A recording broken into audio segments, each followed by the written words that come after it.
Okay, my couture crafters, let's do a card or two, or sort of. I'm laying out all my Distress Oxides. I'm cutting down my paper to, I think it's 3 by 8.5. Maybe 3 by 8, 3 by 8.5. You know me, you will never see an A2 size card on my channel. It's not what I do. I should stop saying that because one day I'm going to feel like doing an A2 card and then you guys are going to talk about me. You guys are going to talk about me so bad. Now I'm grabbing my Ranger ink blending tools and I'm throwing some sponges on the bottoms of those. I couldn't find the sponge for that orange color, so I had to get a new one. I always keep these around. You can get a ton of them in those packs from Michael's. So I just buy one every now and then. Now I'm dividing the paper up very loosely into, I think, 5 sections. And for this, I wanted something super saturated. But for whatever reason, these oxides and this paper, I'm using Nina, it didn't saturate. It still kind of sat on the paper and I could still kind of see like a white haze. So yeah, this is just me playing with oxides. And I don't know who told me to use this color combination. I don't love it. I don't love this card if I'm being perfectly honest, but it's about using our stuff, playing in our stuff, warming ourselves back up because it's getting ready to be the holiday season. So let's see what our stuff can do. And Distress Oxides, they're a thing, and we all have them, so let's just watch me play with them. Now I'm going back and forth to try to get rid of that line. Try not to have too many harsh edges, and I am really laying it on there. I got my workout on this one. And honestly, they are easier to blend than just the regular Distress inks, but it wasn't the look that I was really going for, but hey, I did enjoy playing at the end of the day. So now I'm just trying to blend that orange into the pink, and I like that blend. That's not too bad. Not too bad at all. And I'm kind of got the inks lined up there so I'm not grabbing the colors from the other and doing too much cross-contamination. And I'm using that paper towel to hold the paper in place. I'm right-handed, so I flipped it around so that I don't have my fingerprints all in this ink and smudging and having purple over there and the yellow and making mud on accident. So I just rotated that puppy right around. I'm blending on my Tim Holtz glass media mat. That really is a game changer. I mean, when Tim was originally talking about it, I was kind of like, you know, it's a glass mat. No, it does give me a designated space. I work in my little space.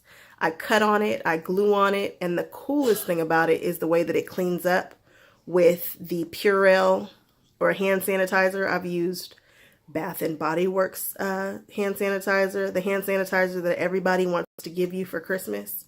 Works just fine. I mean, it smells loud, but it works. So now I'm putting my inks away. I'm pulling those off and I'm putting them on the bottom of their inks. I am getting ready to change the way that I house these because you can't stack these very well. So I'm going to put all of the rounds and label them in CD cases. Stampin' Up sells them. You can get them on Amazon. Changing the way I store those because you just can't. The little ones are fine because they're in the little storage tin. The minis, I can just plop that little sponge right behind there. But the larger ones, I don't like it. I don't like it at all. So I had so much fun with that rainbow color, I decided to bust out these colors here. So we got a little cracked pistachio. I think we have Mermaid Lagoon and Blueprint Sketch. And so I just started doing the same thing. I was in an ink blending mood. And I was really trying to saturate the card. Now, because I'm only using 3 colors right here, I'm pulling that color over further into the card than I was before. Obviously, huh? And then we're going to grab this pretty blue color here. Boy, that looks beautiful on screen. My favorite color of Distress. My very, very favorite. I know people would assume that it's Wilted Violet, But it's not. It's actually Blueprint Sketch. I could just bathe in Blueprint Sketch. It's the first thing that I want to pull all the time. Blueprint Sketch, my favorite. Whenever Tim is talking about releasing colors, I'm always hoping and hoping Blueprint Sketch is in the first ones that he does. Never is. I don't think. I don't remember. Love it. There it is, guys. Blueprint Sketch. Maybe that should be one of my Christmas colors this year. I still haven't picked my Christmas card colors. I did, however, order all the stamps that I'm going to use now. I have not decided what the card is going to look like yet, but there should be some Happy Mail arriving soon, and then we can all design my Christmas card together. So here I'm just going back and forth trying to get that Blueprint Sketch and this Mermaid Lagoon to blend nicely. I think I should have used Bristol. I should try Bristol paper with this. Again, this is that Nina Solar Crest. Is it Solar Crest? Solar White Crest or Nina Solar White Crest cardstock, 80 pounds. Now here, Tim says if you just pull it halfway, you get big droplets. I was spraying that card with a full blast every time. And this usually isn't my aesthetic. I don't know. I don't really love the big droplets. Not my thing. However, I did it on both of these cards today for whatever reason. I don't know, I guess because I didn't love the blend. It's a great way to hide your blend. It draws focus away from your line, so whatever. Again, that was coming out like big, huge miss. I tell you, I didn't do that right at all. So now I am pulling the sponges off with the paper towel, just not to have too much ink on my fingers. And I'm plopping them on the back. Now I'm grabbing black soot. First time I think I've ever used black soot in the oxide. Oh, maybe I should use that for my Christmas. Black and Blueprint Sketch. It's a thought. Have no idea where I'm going with that one. Now I'm just inking the edges in black. It adds a little depth to it. You can't really tell right here, but it was fun. There is a stamp. I have no idea who that stamp is by. I got it at one of those big sales at Scrapbooking Made Simple for 11 bucks. And I had to get it because it's totally my size card, right? So here I'm testing my embossing powder. So in my mind, I was going to emboss it in white. So I'm testing to see if anything is going to stick to that paper. Looks good. Nothing's stuck. I'm not concerned. So I dusted it with that embossing buddy kind of powder. And then I'm grabbing Versamark. Versamark is like Vaseline, a clear ink. It's just sticky so that powder will stick to it. So why am I using the Tim Holtz stamp platform?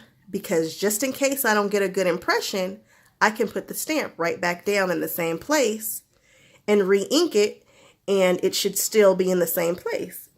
That's the theory behind this. So I grabbed the Versamark ink and I start applying it to my stamp. This is the first time I've ever used this stamp. So I'm just inking, just patting, patting, patting. Then I close it and I press. Press, press, press. Am I going to get a good impression the first time? No, nobody ever does. Why did I remove it? This is where it all went bad. This is where it all went downhill. I'm looking at it. I'm realizing that I didn't get a good impression. I'm realizing that I can't put it back where I got it from. So then I decided to throw the embossing powder on there to see how bad it was. Where's the C, guys? I don't know. Where's the UR? I don't know. Not smart. You would think this was my first time. It's not. I went with it anyway. I had already poured all that on there. So I said, you know, whatever. And for the second card, I knew I was going to stamp in black. So I just checked to see if it was centered. It was centered enough for me. I grabbed my favorite current ink, which is the VersaClear ink. And I closed it. And of course, after stamping with Versamark, you're probably going to get a decent image with any stamp pad that you use afterwards. And I liked it. It was good. So I grabbed a baby wipe Yes, I have the Lawn Fawn stamp chamois, but I don't like getting color on it. It freaks me out. So now I'm heat embossing.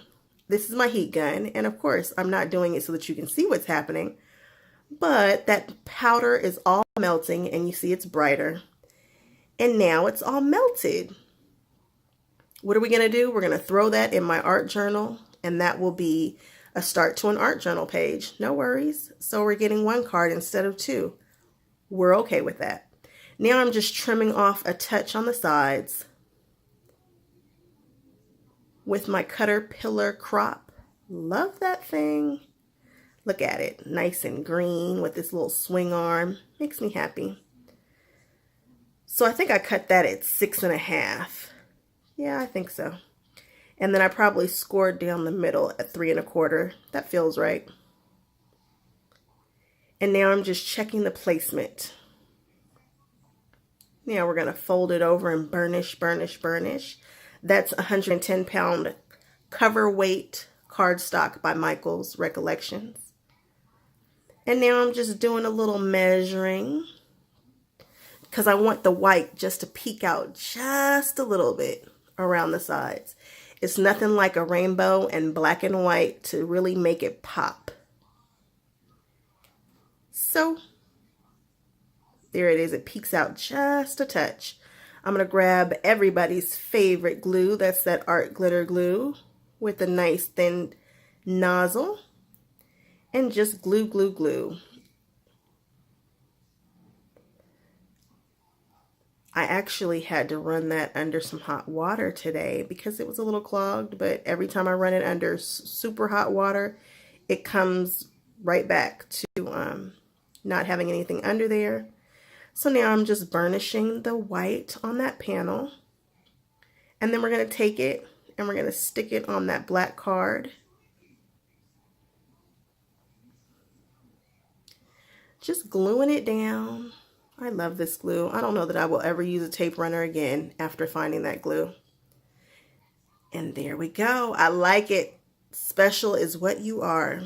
I told everybody to buy this punch board. Now let's use it. I like this one a whole lot better. Why? Because it actually swings out. I'm cutting the square down to the specifications of the board for the size card that I have.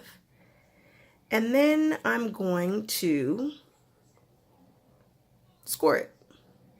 Now, why did I say we bought this? Because it has a swing arm. Why am I not using the swing arm right here?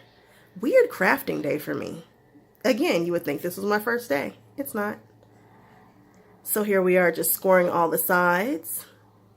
Nice and easy. Easy peasy. Love this thing. I love that long arm. And we're going to take all the bits and toss those. And I did not feel like ink blending. So I was like, why don't I just stamp it? You can stamp oxides. They're much different than Distress inks. So I just grabbed it and tested it on that white paper to make sure that I got all the black ink off before. Now I'm positioning it on the flap where I think it'll be cool. I didn't really want a perfect impression. I just wanted to throw some color on here and make a matching envelope because I believe all cards need to have a matching envelope if you're hand making them. Otherwise, what's the point of hand making stuff? So here I grabbed some inks and I just started laying them down on top of each other, whatever. With these oxides, if you get one on the other, you can just wipe it off on the pad. You don't have to really worry about contamination so much. Not so much. So I just took the baby wipe and wiped off some of that pink. I had too much pink on there. And this looked good to me. I thought, that's okay. That's cool. Grabbed a little more purple. And just tidying up the edges. And then I just pressed it down. I got a decent impression. It matches. It feels okay. Baby wipe. Kirkland. Cleaning it up. And there you have it. Thanks for hanging with me.